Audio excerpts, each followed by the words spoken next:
ताणे प्रेसाक सांगितलें रे आपण तितलो बी एक minute sir Sir, reason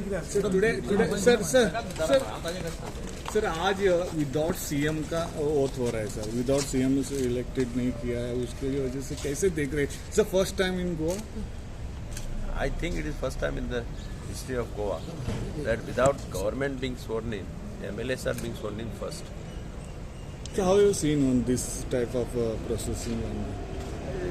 I do not know what is the provision. Actually, we have to see the constitution that is allowed.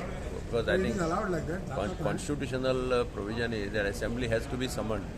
And if the swearing in is not done of the minister, then MLAs cannot remain without taking vote.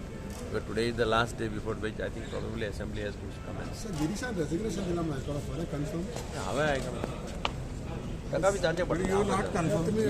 He will submit it to leadership. Accepted बाकी था. No,